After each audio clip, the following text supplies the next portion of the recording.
इस वीडियो में हम बात करने वाले हैं चेक इफ अ सब array with sum zero exist और नॉट। सो गाइज हमारे पास यहाँ पर एक लिस्ट है जिसमें बहुत सारे एलिमेंट्स हैं एंड हमें चेक करना है उन सब एरेज को जिसका सम जीरो आ रहा है इस लिस्ट के अंदर। सो बेसिकली सब एरे वो एरे होता है जो कि इस मेन एरे का पार्ट होता है। लेट्स से 3,4 इज अ सब array of this list. 3,1,1 is 3 is also a sub array of this list. But guys यहाँ पर -2,4 is not a sub array because -2 यहाँ पर है and 4 यहाँ पर है.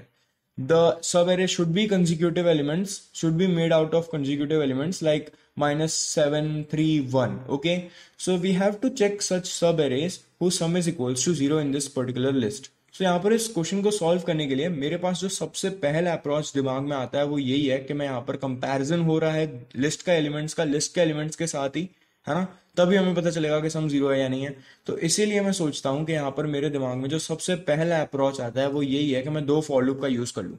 So for that I am going to create a function over here and I'm going to call this function as sub arr, and inside this function I'm going to pass a parameter as list and I'm just going to do it like this. Okay, so as I have told you earlier also कि मैं यहाँ पर दो for loop use करूँगा. So I will call the outer for loop with I. So I in range and range will be length of list. So this is going to be my outer for loop. Let's create one more for loop. This is going to be my inner for loop. And guys यहाँ पर इन दोनों for loops को call करने के बाद create करने के बाद let's see what we can do in this question.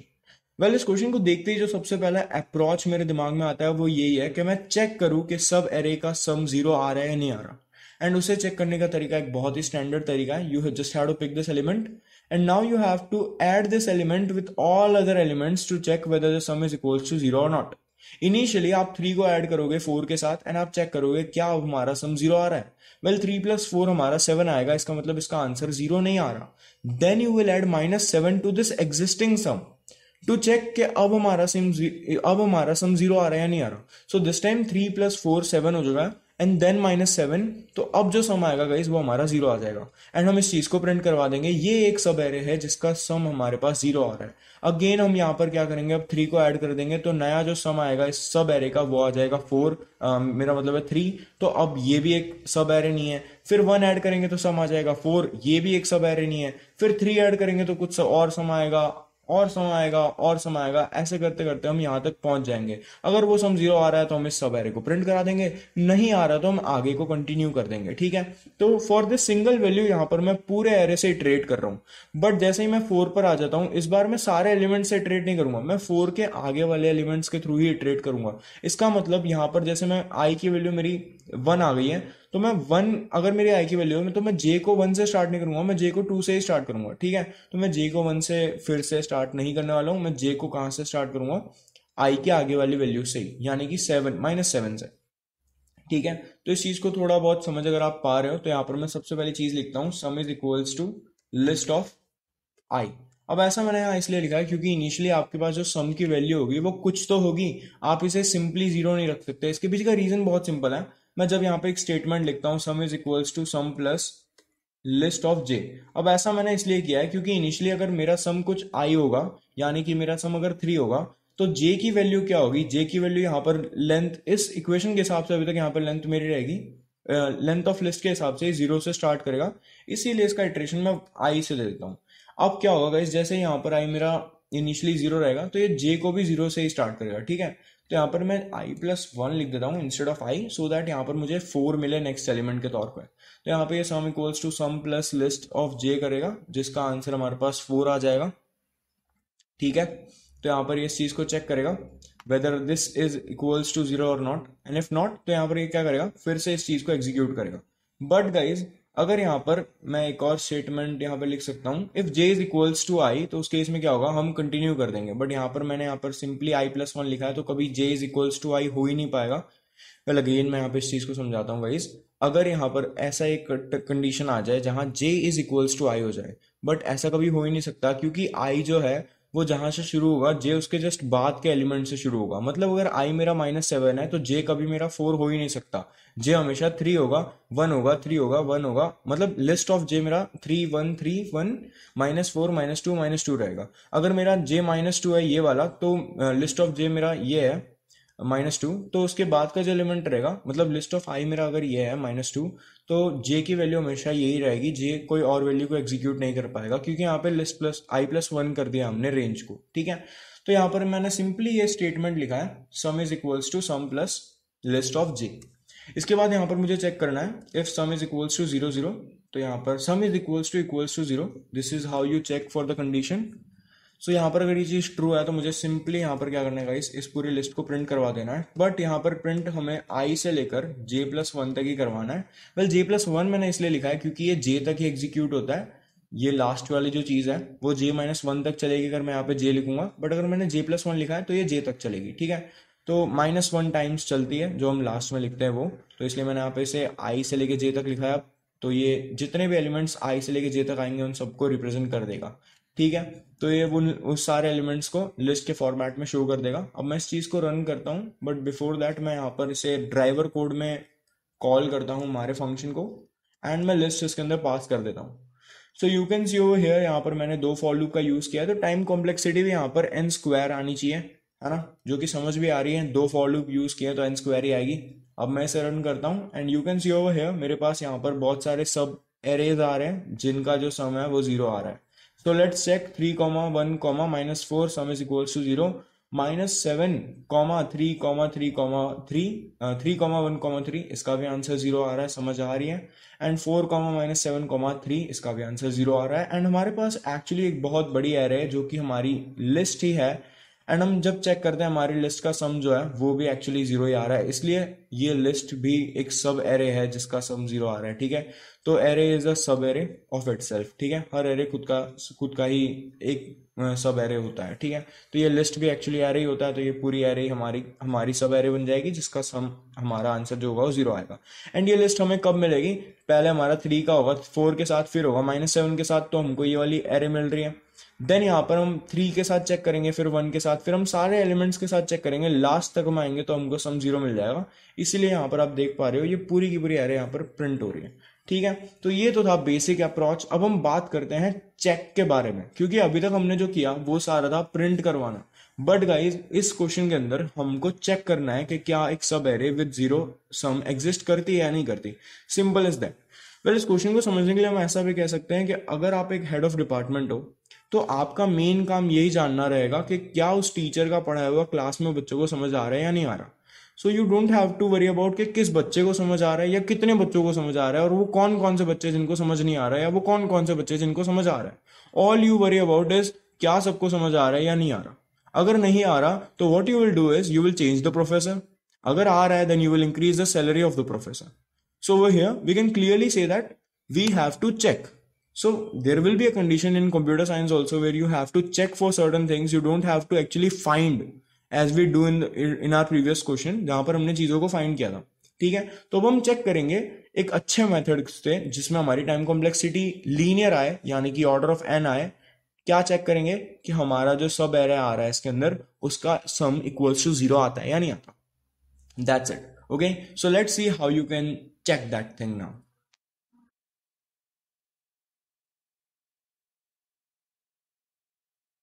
So now let's see किस तरीके से हम एक सब लिस्ट फाइंड कर सकते हैं एक लिस्ट के अंदर जिसका सम 0 आ रहा हो using hash table. Well hash table इसलिए क्योंकि हमारे पास जो टाइम कॉम्प्लेक्सिटी इस केस में निकल कर आती है वो आती है लीनियर टाइम कॉम्प्लेक्सिटी, यानी कि order of n। So let's see किस तरीके से आप order of n time complexity ला सकते हो इस क्वेश्चन के लिए। वेल इस चीज को सॉल्व करने के लिए हमने पहले भी ऐसा क्वेश्चन सॉल्व किया है जहां पर हमने आई गेस डिक्शनरी का यूज किया था, but this time we don't have to actually use dictionary because we don't want to find the values, we just want to check for the values, and for that we can use set. Okay, so let's see what we can do. सबसे पहले मैं यहाँ पर एक function create कर लेता हूँ, that's a zero sum नाम का एक फंक्शन है मेरा ये, एंड इस फंक्शन के अंदर मैं लिस्ट पास कर देता हूँ। And now what I am going to do is I am going to create a set. So this is the way you can create a set in Python.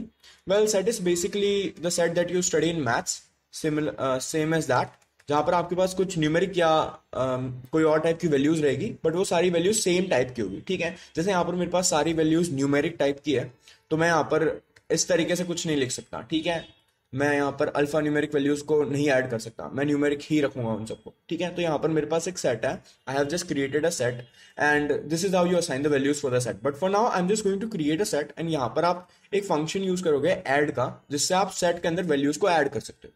So I have simply added 0 in this set, so now my set will be having a value as 0। After doing this thing, यहाँ पर मैं आप क्या करने वाला हूँ, मैं यहाँ पर एक दूसरा वेरिएबल क्रिएट करता हूं जिसका नाम होने वाला है सम, एंड इसको मैं वैल्यू असाइन कर देता हूं 0। Okay, so for now I have created a set and I have assigned a variable sum equals to 0. After doing this thing, I'm going to use a for loop and for I in list. So basically this line will make the I value like 4, -6, 3, -1, 4, 2, 7. So ultimately I'm trying to iterate through this list and the value of elements will be I. Okay, so I will iterate through this list. Okay, so initially it will be 4, then -6, then 3 and like that. So यहाँ पर इस चीज को लिखने के बाद अब मैं क्या करूंगा, मैं यहाँ पर चेक करता हूँ। सबसे पहले चेक करने से पहले मैं यहाँ पर एक वैल्यू, एक चीज करता हूँ, एक ऑपरेशन करता हूँ, sum is equals to sum plus I. So basically what I'm doing is I'm actually adding the value of I with this sum. So initially sum will be 0 and value of I will be 4. So now my new value of sum will be 4. Okay, so this is how I'm going to check for this. And now मैं अब उस list का use करता हूँ, sorry अब उस set का use करता हूँ जो कि मैंने ऊपर क्रिएट किया था. For what purpose I'm going to use this set? I'm going to check whether the value of sum is present in my set or not. If yes, then I'm going to say yes, this list is having a subarray whose value is equals to 0. Okay, so how I'm going to do that? I'm going to do that? I'm going to just say if, and then I'm going to just say that sum in S. Okay, simple. And if this thing is true, then I'm just going to pass true over here, return true. And if this thing is not true, then I'm going to just add this sum in this set. Okay, well अगर आपको भी ये चीज नहीं समझ आ रही, so let's take an example over here. Well अगर आपको फिर भी ये चीज नहीं समझ आती, तो you can download the PPT whose link in the description below, where you can easily understand the tracing of this whole program step by step, so that you can visualize what's actually going over here. Okay, you can check for each and every value of I, sum and like that. Okay, so for now let's try to understand what's going in the program. यहाँ पर मेरे पास initially जो set है उसके अंदर एक value है जो कि 0 है, एंड मेरे पास सम की वैल्यू भी 0 है. So for the very first value of I that is going to be equals to 4, जहां पर मेरी सम की वैल्यू भी 4 आ जाती है, वो वैल्यू मेरे सेट में प्रेजेंट है या नहीं, ये स्टेटमेंट ये चेक करेगा. एंड हमारे सेट के अंदर अभी खाली 0 है और कोई वैल्यू नहीं है. इसका मतलब यहां पर ये वाला इफ स्टेटमेंट वर्क नहीं करेगा, इसका आंसर फॉल्स आ जाएगा और हम डायरेक्टली यहां पर इस लाइन पे पहुंच जाएंगे. एंड इस लाइन पर हमने एक चीज लिखी है एस डॉट एड सम, तो हम सिंपली यहां पर सम को ऐड कर देंगे. मतलब मैं यहां पर अगर इस चीज को इस तरीके से लिखता हूं, इनिशियली मेरे पास यहाँ पर सम सेट के अंदर 0 था. अब मेरे पास जो वैल्यूज है सेट के अंदर मेरे पास बस 0 ही था. अब मेरे पास सेट में 2 वैल्यूज आ चुकी हैं, पहली है 0 एंड दूसरी है मेरे पास यहाँ पे 4. ठीक है, समझ आ रही है. अब हम फिर से इस चीज को इटरेट करेंगे. यहां पर अब मेरी आई की वैल्यू आ जाएगी -6. इस टाइम क्या होगा गाइस, यहाँ पर ये -6 के लिए चेक करेगा. Sum is equals to sum plus i. Sum मेरा 4 था, as you can see over here, सबकी लास्ट वैल्यू 4 थी एंड आई मेरा -6 है. ओवरऑल अब मेरा जो सम बन के आएगा वो आएगा -2. Is -2 present in set? तो यहां पर हम देख सकते हैं -2 नहीं प्रेजेंट है, तो हम सिंपली यहां पर क्या कर देंगे गाइस, इस बार हम यहां पर लगा देंगे -2, क्योंकि हम यहां पर सम ऐड कर रहे हैं, हम यहां पर आई ऐड नहीं कर रहे हैं गाइस.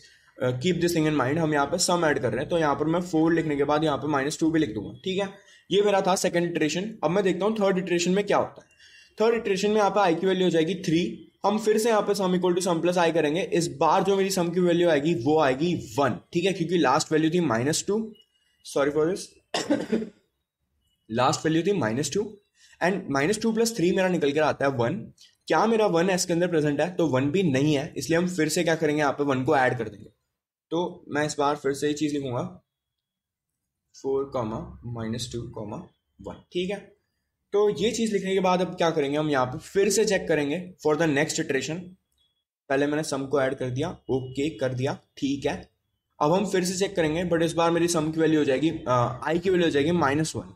सो लास्ट वैल्यू थी 1, इस बार वैल्यू आई है -1. दोनों को जब मैं ऐड करता हूं मेरी सम की वैल्यू आ जाएगी 0. And yes, 0 is present in my set.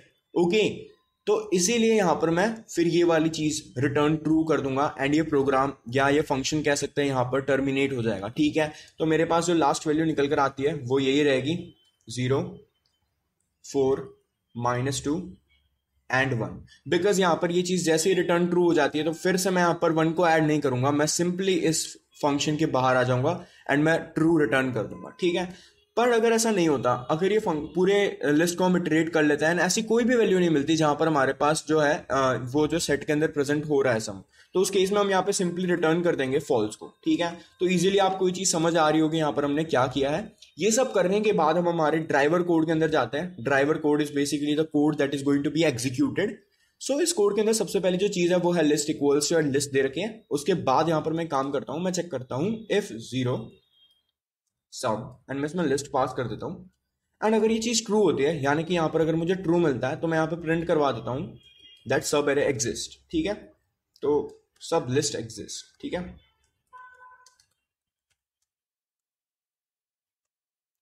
And अगर ऐसा नहीं होता तो एल्स में मैं प्रिंट करवा देता हूँ सिंपली नॉट एग्जिस्टिंग, ठीक है। सब लिस्ट डज नॉट, ओके, ठीक है, सब बढ़िया। अब जैसे ही मैं इस चीज को रन करता हूँ, let me check for all the parameters that I have assigned, okay, everything looks perfect. Let me just run this code now and as I run this code you can see यहाँ पर मुझे जो output मिल रहा है वो मिल रहा है सब लिस्ट एरे एग्जिस्ट, ओके। यहाँ पर मैंने क्या लिख दिया, सब लिस्ट एग्जिस्ट आना चाहिए था खाली, ठीक है। तो let me run this again and yes you can सी हमारे पास आ रहा है सब list exist. And you can also see कि यहाँ पर 4 -6 3 एंड 1 का जो समेशन है वो ऑफकोर्स 0 ही आ रहा है एंड इसलिए हमें यहाँ पर सब लिस्ट एग्जिस्ट बता रहा है। मतलब जो भी हमने किया है वो सही किया है। एंड इसी तरीके से आप चेक कर सकते हो if a sub list with some 0 exist in our list or not, okay। So this is the way that you are going to check, and in our next video we are going to see how you can print the elements, how you can print the sub list, okay। So in linear time complexity, so यहाँ पर आप देख सकते हैं time complexity भी linear ही आ रही है for I in list and this is just one for loop, so time complexity will be the length of list, so order of n, okay।